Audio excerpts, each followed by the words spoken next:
Merci aux gens de la télévision. Donc, bonsoir aux gens de la salle, bonsoir aux gens qui nous écoutent en différé. Nous avons un quorum, malgré l'absence d'une conseillère municipale. Donc, besoin d'un proposeur de l'ordre du jour, s'il vous plaît. Je propose d'adopter l'ordre du jour tel que déposé, Monsieur le maire.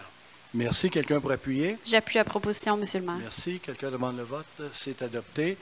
2.1, procès-verbaux. Donc, approbation de procès-verbal de la séance du 9 juillet et des séances extraordinaires du 11 et 22 juillet 2024. Besoin de proposeur, s'il vous plaît. Oui, les membres du Conseil ont reçu dans les délais fixés par la loi les procès-verbaux des dites séances. Le greffier est dispensé d'en faire la lecture. Je propose donc d'approuver le procès-verbal de la séance ordinaire du 9 juillet 2024 et des séances extraordinaires des 11 et 22 juillet 2024, tels que déposés. Que le maire et le greffier soient autorisés à les signer. Merci. Quelqu'un pour appuyer? Oui, Manon Huard, j'appuie cette proposition, Monsieur le maire. Merci. Quelqu'un demande le vote. C'est adopté à l'unanimité. Correspondance, donc, Monsieur le directeur général. Alors oui, je vous dépose la liste de la correspondance du mois de juillet 2024 et je vous invite à la consulter. Merci. Dépôt du rapport budgétaire au 31 juillet 2024. Monsieur le directeur général. Oui, je vous dépose également pour lecture le rapport budgétaire au 31 juillet 2024. Merci. Quelqu'un pour adopter les comptes à payer au 31 juillet 2024, s'il vous plaît. Avant de les adopter, Monsieur le maire, je vais vous les donner. Donc, je dépose pour approbation par les membres du Conseil la liste des comptes à payer au 31 juillet 2024 qui totalise 998 105,34 $. Merci. Quelqu'un pour appuyer, pour proposer? Oui. Alors, je propose d'adopter la liste des comptes à payer au 31 juillet 2024 totalisant une somme de 998 105,34 $, laquelle est annexée à la présente résolution pour en faire partie intégrante et valoir comme si elle était ici tout au long reproduite. J'en fais la proposition. Merci. Quelqu'un pour appuyer? J'appuie la proposition de M. Depère, M. le maire. Merci. Quelqu'un demande le vote. C'est adopté à l'unanimité. 4.3, 4.3.1, adjudication par billet de l'émission numéro 29, règlement permanent du règlement d'emprunt 104-70-2011 à la suite des demandes de soumission publique et émission de billets d'emprunt numéro 29. Je vais donc le proposer, attendu que la Ville de Fossambeau-sur-le-Lac a demandé à cet égard par l'entremise Système électronique, service d'adjudication et de publication des résultats des titres d'emprunt émis aux fins de financement municipal des soumissions pour la vente d'une émission de billets datée du 20 août 2024 au montant de 2 817 000 $. Attendu qu'à la suite d'appels d'offres publics pour la vente d'émissions signées ci-dessous, le ministère des Finances a reçu 3 soumissions conformes, le tout selon l'article 555 de la loi sur les cités et villes, RLRQ, chapitre C19, et la résolution adoptée en vertu de cet article. Donc, les soumissions Caisse populaire des Jardins et Saint-Raymond-Sainte-Catherine à 4,11 % pour 100 sous par dollar, pour un coût réel de 4,11 %. Financière Banque nationale, un taux moyen de 4,12824 à un prix de 98 sous 76,4 par dollar. Et la Banque royale du Canada à 100 sous par dollar, à un coût réel de 4,15 %. Attendu que le résultat du calcul des coûts réels indique que la soumission présentée par la Caisse populaire des Jardins de Saint-Raymond-Sainte-Catherine est la plus avantageuse, je propose que le préambule de la présente résolution en fasse partie intégrante comme s'il était ici au long reproduit, que la Ville de Fossambeau-sur-le-Lac accepte l'offre qui lui est faite de Caisse populaire des Jardins de Saint-Raymond-Sainte-Catherine pour son emprunt par billet en date du 20 août 2024 au montant de 1 817 000 effectué en vertu du règlement d'emprunt numéro 104-70-2011. Ces billets sont émis au prix de 100 sous pour chaque 100 $, valeur nominale des billets, échéance en série de 5 ans, que les billets capital et intérêt soient payables par chèque à l'ordre du détenteur enregistré et par prélèvement bancaire préautorisé à celui-ci. Besoin d'un appuyeur, s'il vous plaît. Oui, Mike Tuppert appuie cette proposition. Merci. Quelqu'un demande le vote? C'est adopté à l'unanimité. Donc, effectivement, c'est le ministère des Affaires municipales qui va en appel d'offres pour les renouvellements de règlement d'emprunt. 4.32, résolution de concordance de courte échéance relativement à un emprunt par billet au montant de 1 817 000 $. Attendu que conformément au règlement d'emprunt suivant pour le montant indiqué, la Ville de Fossambeau-sur-le-Lac souhaite emprunter par billet pour un montant total de 1 817 000 $ qui sera réalisé le 20 août 2024 réparti comme suit. Règlement 104-70 concernant des travaux de réfection de la station de pompage principal et des étangs aérés pour 1 817 000 $. Attendu qu'il y a lieu de modifier le règlement d'emprunt en conséquence. attendu que, conformément au premier alinéa à l'article 2 de la loi sur les dettes et emprunts municipaux, pour les fins de cet emprunt pour le règlement d'emprunt numéro 104-70-2011, la Ville de Fossambeau souhaite réaliser l'emprunt pour un terme plus court que celui originalement fixé à ces règlements. Je propose que ce règlement d'emprunt indiqué au premier alinéa du préambule soit financé par billets conformément à ce qui suit. Les billets seront datés du 20 août 2024. Les intérêts sont payables semi-annuellement le 20 février et le 20 août de chaque année.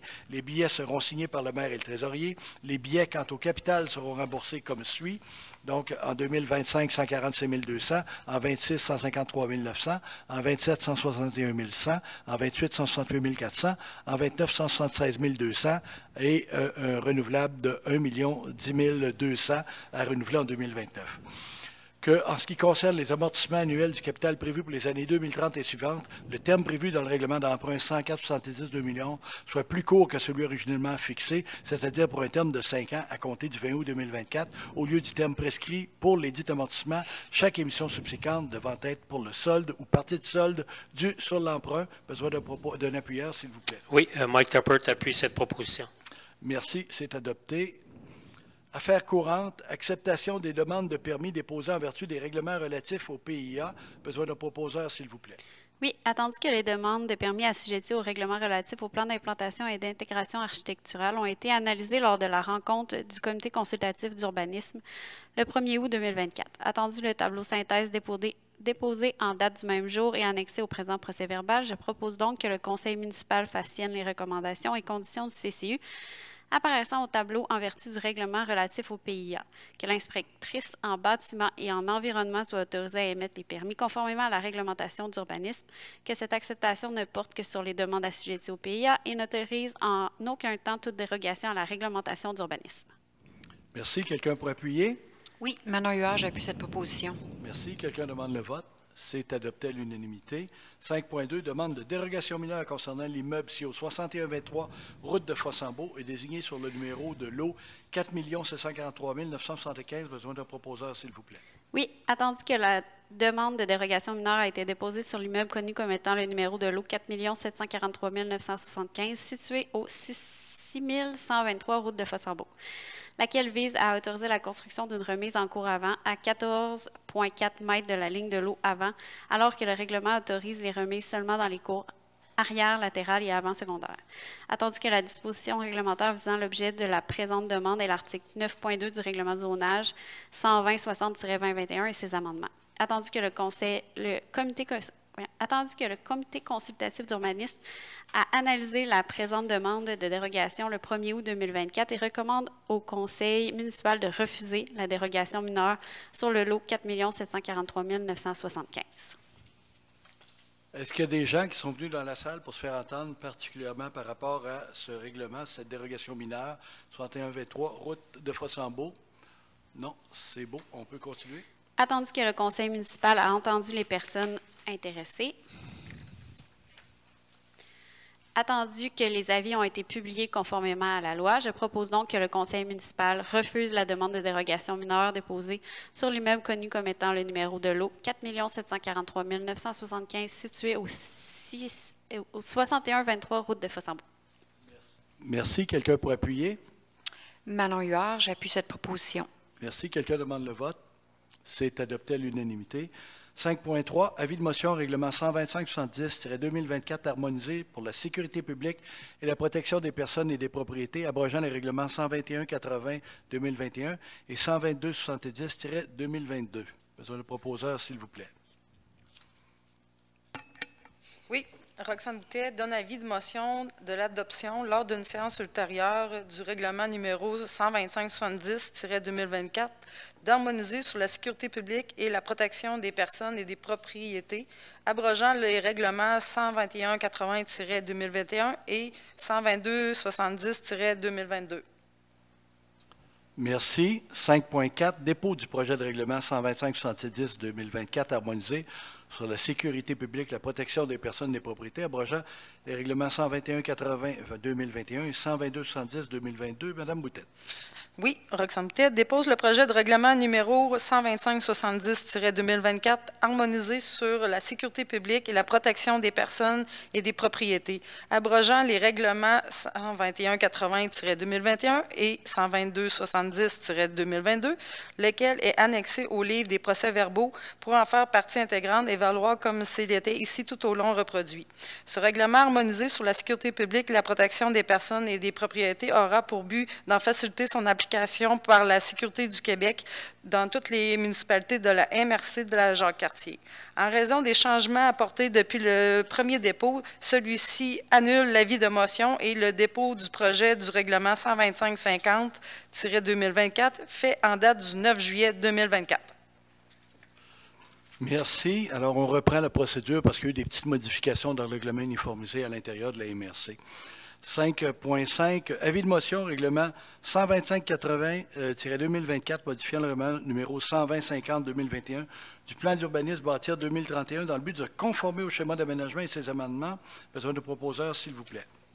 Oui. Je, Manon Huard, donne avis de motion de l'adoption lors d'une séance ultérieure du règlement numéro 125-80-2024, modifiant le règlement numéro 120-50-2021, plan d'urbanisme bâtir 2031, dans le but de se conformer au schéma d'aménagement et ses amendements. Merci. Adoption du projet de règlement 125-80-2024, modifiant le règlement numéro 120-50-2021, plan d'urbanisme bâtir 2030 dans le but de se conformer au schéma d'aménagement et ses amendements. Madame Manon. Oui. Attendu que le Conseil municipal a l'obligation, en vertu de l'article 110.4 de la Loi sur l'aménagement de l'urbanisme, de faire la concordance à la suite de la modification du schéma d'aménagement révisé de la MRC de la Jacques-Cartier. Attendu que la Ville de Fossambeau-sur-le-Lac doit se conformer aussi à certaines modifications du schéma d'aménagement. Attendu qu'un avis de motion de l'adoption du présent règlement a été donné lors de la séance ordinaire du Conseil tenue le 13 août 2024. Attendu qu'une copie du projet de règlement a été remise aux membres du Conseil au plus tard 72 heures avant la séance et que tous les membres du Conseil présents déclarent l'avoir lu et renoncent à sa lecture.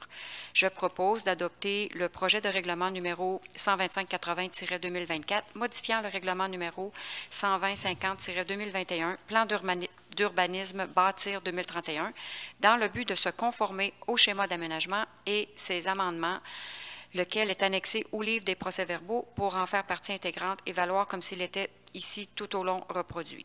Merci. Quelqu'un pour appuyer? J'appuie la proposition, Monsieur le maire. Merci. Quelqu'un demande le vote? C'est adopté. Donc, la modification sert uniquement à se conformer au schéma d'aménagement et donc, je vous le cite, là, ça va être comme ça dans la vie publique, offrir la possibilité à la Ville de Fossambeau-sur-le-Lac d'autoriser les fermes d'agrément, les fermes d'élevage de chevaux et centres équestres dans l'aire d'affectation récréo-forestière. Donc, ça touche un petit secteur dans le haut du Mont-Boilard et quelques autres secteurs récréo-forestiers qui sont hors périmètre urbain. Donc, vous allez les voir dans la vie publique qui va paraître dans le journal et sur le site Internet. Voilà. 5.7, avis de motion, règlement 125-90-2024, modifiant le règlement de zonage numéro 120-60-2021 dans le but de se conformer au schéma d'aménagement et ses amendements. Besoin de proposeurs, s'il vous plaît. Oui, je, Myriam Deroy, donne avis de motion de l'adoption lors d'une séance ultérieure du règlement numéro 125-90-2024, modifiant le règlement de zonage numéro 120-60-2021 dans le but de se conformer au schéma d'aménagement et ses amendements. Merci. Adoption du projet de règlement numéro 125-90-2024, modifiant le règlement sur le zonage numéro 120-60-2021 dans le but de se conformer au schéma d'aménagement et ses amendements. Madame Myriam. Oui, attendu que la Ville de Fossambeau-sur-le-Lac a le pouvoir, en vertu de la Loi sur l'aménagement et l'urbanisme, article 113, de modifier son règlement de zonage. Attendu que la Ville de Fossambeau-sur-le-Lac doit se conformer aussi à certaines modifications du schéma d'aménagement. Attendu qu'un avis de motion de l'adoption du présent règlement a été donné lors de la séance ordinaire du Conseil tenue le 13 août 2024. Attendu qu'une copie du projet de règlement a été remise aux membres du Conseil au plus tard 72 heures avant la séance et que tous les membres du Conseil présents déclarent l'avoir lu et renoncent à sa lecture.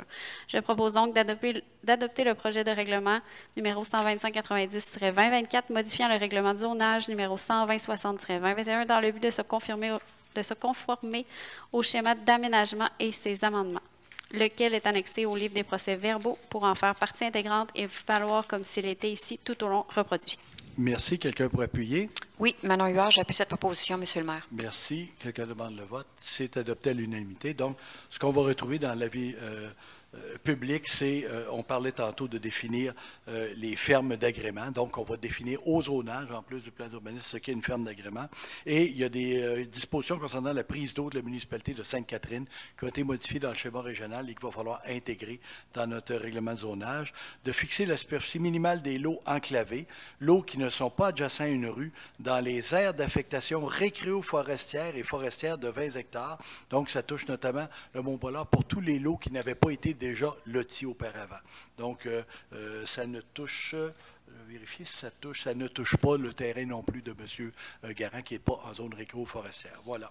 Donc, ça va pour ce point-là. 5.9, renouvellement de l'entente service aux sinistrés, Croix-Rouge canadienne, SCCR, besoin d'un proposeur, s'il vous plaît. Oui, Roxane Boutet. Attendu que les villes et les municipalités doivent prendre des mesures pour assurer la protection de la vie, de la santé, de l'intégrité des personnes et des biens lors de sinistres, conformément à plusieurs textes législatifs, notamment la loi sur la sécurité civile, la loi sur les cités et villes, le Code municipal du Québec. Attendu que la SCCR est un organisme humanitaire sans but lucratif, membre à part entière du mouvement international de la Croix-Rouge et du Croissant-Rouge, dont la mission est notamment de porter assistance aux individus, aux groupes et aux communautés touchés par des situations d'urgence ou des sinistres en leur offrant une aide humanitaire.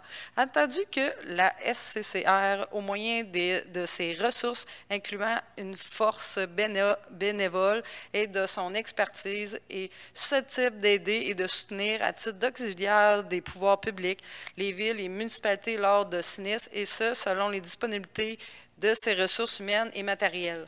Attendu que la SCCR est reconnue par le ministère de la Sécurité publique pour préparer et mettre en œuvre les services aux personnes sinistrées, tels que définis ci-après, lors de sinistres et gérer l'inventaire du matériel d'urgence appartenant au gouvernement du Québec et disponible en cas de sinistre.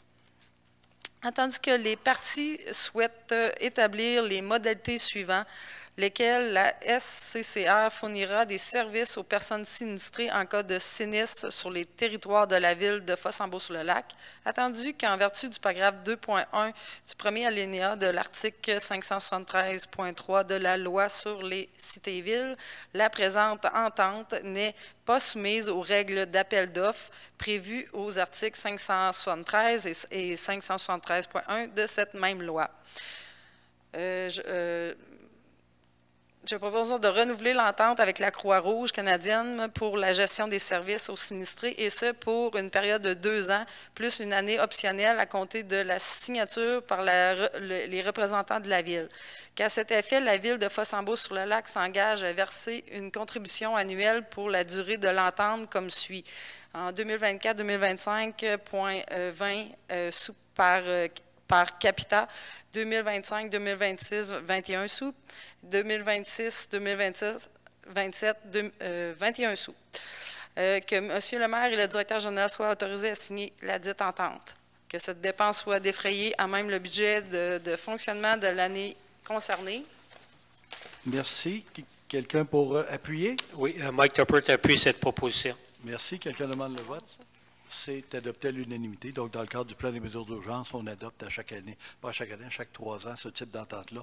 5.10, octroi de contrat d'aménagement des aires de stationnement, des aires d'accès de la piste multifonctionnelle, des rues étroites, des bornes d'incendie et nettoyage printanier au balai mécanique des rues sur le territoire de la municipalité.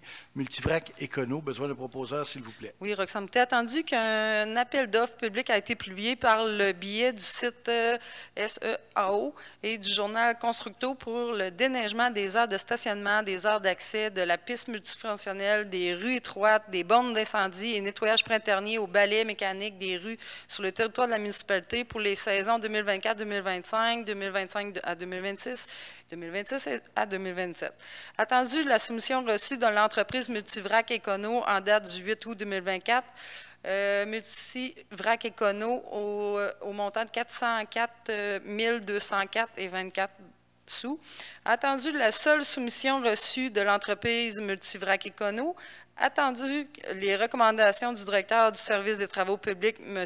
Patrick Langevin, je propose d'octroyer le contrat à l'entreprise Multivrac Econo au montant de 404 204,24 sous, plus les taxes applicables pour le déneigement des aires de stationnement, des aires d'accès, de la piste multifonctionnelle, des rues étroites, des bornes d'incendie, nettoyage printanier au balai mécanique, des rues sur le territoire de la municipalité pour les saisons 2024, 2025, 25, 26 et 26, 27. Que le directeur général, M. Jacques Arsenault, soit autorisé à signer le contrat, à intervenir entre les parties, que cette dépense soit défrayée à même le budget de fonctionnement approprié de l'année concernée. Merci. Quelqu'un pour appuyer? Oui, Mike Tupper appuie cette proposition. Merci. Quelqu'un demande le vote? C'est adopté à l'unanimité. Donc, c'est un contrat qui va nous coûter quand même 40 000 de plus par année pour chacune des 3 prochaines années, mais ça a été dans le cadre d'un appel d'offres sur le système électronique d'appel d'offres gouvernemental, donc à travers le Québec, et on a eu un seul soumissionnaire. 5.11, autorisation de signature protocole d'entente concernant l'utilisation des données géospatiales par la Communauté métropolitaine de Québec. Besoin d'un proposeur, s'il vous plaît. Oui, attendu que le CMQ Québec a mandaté le Bureau d'écologie appliqué pour réaliser le rapport portrait, diagnostic et recommandations d'intervention pour les espèces floristiques exotiques envahissantes du territoire de la communauté métropolitaine de Québec. Attendu que les données géospatiales sur les concurrences d'espèces floristiques exotiques envahissantes répertoriées sur le territoire constituent une annexe du portrait. Attendu que les organismes qui ont transmis des données au Bureau d'écologie appliquées pour réaliser le portrait acceptent que celles-ci soient utilisées et partagées par le CMQ Québec. Entendu que l'une des recommandations du portrait est de partager les données avec les partenaires afin de favoriser la collaboration et le partenariat entre eux. Excusez-moi. Alors, attendu que les parties désirent convenir les modalités de communication et d'utilisation des données géomatiques, je propose d'autoriser le directeur général, M. Jacques Arsenault, à signer le protocole d'entente concernant l'utilisation de données géospatiales avec le CMQ. J'en fais la proposition. Merci. Quelqu'un pour appuyer? J'appuie la proposition, M. le maire. Merci. Quelqu'un demande le vote? C'est adopté à l'unanimité. Voilà, donc, partie informative, le journal entre guillemets qui va paraître le 1er septembre prochain. Fête du travail, les bureaux seront fermés le 2 septembre en raison de la fête du travail. On invite les citoyens à participer au défi du lac qui se tiendra samedi le 24 août. Un beau bravo pour le spectacle du 75e Karma Caméléon à toute l'équipe qui a organisé l'activité. Un gros succès malgré la température, ça fait à l'intérieur. Consultation en septembre sur tous les projets de développement ultérieurs. Donc, ça va débuter en septembre. Les dates vont être annoncées dans les prochains jours, les prochaines semaines. On est en train de finaliser, mais ça va se compléter. Débuter en septembre et terminer en septembre pour les consultations sur l'avenir des développements, et non pas sur un développement, mais de l'ensemble des développements. 31 décembre, clôture des activités du 75e de Fossambeau, soirée de la Saint-Sylvestre. On vous invite à y participer. Et voilà, je vais céder mon siège pour la période de questions parce que j'ai un engagement que j'ai pris et je dois quitter. Donc, je vous invite, si vous avez des questions, à vous présenter au micro en vous nommant. Et la mairesse suppléante, Mme Roxane Boutet, et le DG, M. Jacques Arsenault, devraient avoir des réponses pour vous. Est-ce qu'il y a des questions dans la salle?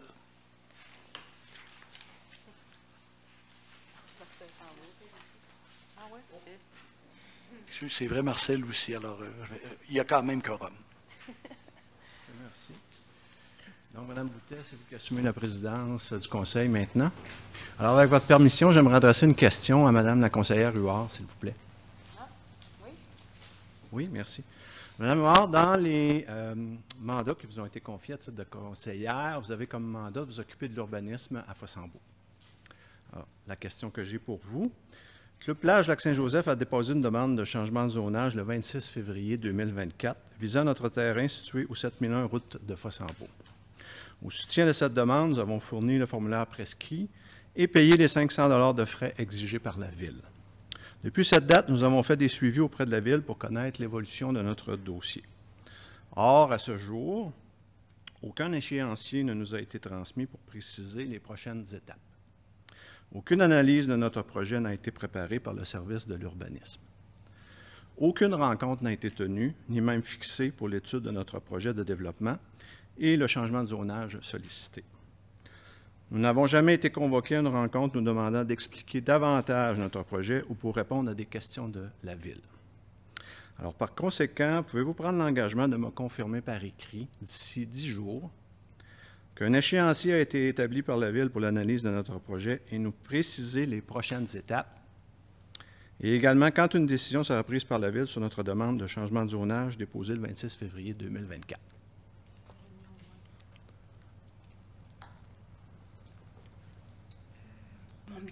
Voilà. Merci pour la question. Premièrement, je ne suis pas en charge de l'urbanisme de la Ville. Moi, je suis membre du CCU. Donc, quand les personnes demandent pour des permis, je suis une personne parmi les 6 personnes du CCU. En ce qui traite des demandes que vous avez faites vis-à-vis de la Ville pour l'urbanisme, les questions, les échéanciers, etc., on est tous un petit peu dans le même bateau. Ce n'est pas plus moi qu'un autre. Je ne veux pas m'enlever la charge de faire quoi que ce soit pour vous. On a toujours vu en équipe vos demandes. Moi, je peux m'engager à répondre ou à donner une réponse oui ou non, mais je vais devoir consulter tout le monde sur le conseil de ça. Peut-être que Jacques Arsenault peut m'aider à répondre plus loin là-dessus. Non, je voudrais juste demander, M. Brideau, pouvez-vous m'envoyer un courriel demain par écrit ce que vous avez demandé? Puis je vais m'occuper de le faire circuler à qui de droit. Parfait. Juste complément d'information, c'est que sur le site Internet de la Ville, dans les tâches qui sont dévolues à chacun des conseillers, la tâche de l'urbanisme, c'est celle qui apparaît sous votre responsabilité. Oui, bien c'est ça. Ouais. Parfait. Autre chose, moi-même ainsi que mon associé Pierrick Lapointe, nous avons rencontré l'ensemble du conseil en novembre dernier et nous vous avons fait la même présentation que nous avons fait aux citoyens en septembre dernier. Suite à cette présentation-là, il y a eu une courte période d'échange. Ceci étant dit, je crois que le moment est venu pour vous éclairer encore plus sur ce projet-là, puisque il y a un item qui est manquant et qu'on pouvait plus ou moins réaliser au mois de novembre dernier. C'est une visite physique du terrain. Parce qu'on vous a montré des photos, on vous a parlé de plusieurs choses, on vous a emmené des faits. Mais il y a beaucoup de choses qui peuvent être que seulement constatées sur le terrain. Alors ce soir, publiquement, je vous invite, Monsieur le maire, qui est malheureusement absent, mais vous lui ferez le message demain, et l'ensemble des conseillers, à prendre rendez-vous avec nous pour venir prendre une marche sur le terrain et voir physiquement l'ensemble des enjeux sur la plage, l'ensemble des enjeux sur la butte et l'ensemble des enjeux sur ce que j'appelle la plateforme, la zone du camping. Vous allez pouvoir l'ensemble de la canopée du camping, ce qu'on veut protéger, les zones qu'on veut protéger, les zones d'implantation du bâtiment. Il n'y a rien de mieux que d'être sur place physiquement, de le voir de vos yeux. Je pense que ça va vous permettre de prendre une décision plus éclairée quand le moment sera venu d'avoir à prendre une décision par rapport au projet que l'on a déposé. Alors, formellement, l'invitation vous est lancée. Vous n'avez pas à répondre ce soir, mais dans les prochains jours ou prochaines semaines, tandis qu'on a du beau temps. Donc, on aimerait ça avoir de vos nouvelles, positives ou négatives. Ceci étant dit, j'ai pris un engagement auprès de la population en septembre et en février quand j'ai rencontré la population. J'ai également pris un engagement envers vous quand je vous ai rencontré. J'ai pris le même engagement les 3 fois. C'est de possiblement déplacer certains arbres dans la mesure qu'avec les équipements qui existent, de pouvoir déplacer certains arbres. Malheureusement, ce printemps, je n'avais pas réalisé ça avant, mais on a des frênes, la grille du frêne. On a des frênes. Alors, pour le moment, on n'est pas certain si on a 2 arbres d'attaquer, mais il y a beaucoup de frênes qui ont été plantés à l'époque, dans les années 90. Et donc, malheureusement, comme c'est un type d'arbre qui n'est pas recommandé par la Ville de planter, il n'est pas interdit, mais il n'est pas recommandé de le planter. Alors, j'aimerais vous montrer ces zones-là également, que vous compreniez que c'est un engagement que je ne prendrai pas à ce moment-là. On va plutôt planter des arbres, des espèces aborigènes qui vont bien s'adapter au milieu. Alors, je tenais publiquement à vous en informer. Alors, merci de votre attention. Merci. Je pense que même ce soir, par respect, là, vous avez demandé qu'on aille visiter vos lieux. Je pense que tout le monde est pas mal d'accord qu'on va y aller. On va aller faire un tour, puis on accepte. Là. Vous savez que j'ai été présente, moi, là, lors d'une présentation. J'ai vu un peu le terrain. C'est sûr que c'est plus facile de se faire une idée, mais on représente quand même les citoyens. C'est un gros dossier que vous avez, fait que c'est sûr que c'est long, et il faut respecter les citoyens aussi. Là. Il y a beaucoup de controverses, mais l'invitation, je la reprendrai, là, il n'y a pas de problème. Parfait. Merci beaucoup. Est-ce qu'il y a d'autres questions? Non? De ce côté, Garant, non? Ben, c'est sur cette heure-là que se termine la séance. Je propose donc de lever la séance à 19h30. Merci, bonne soirée.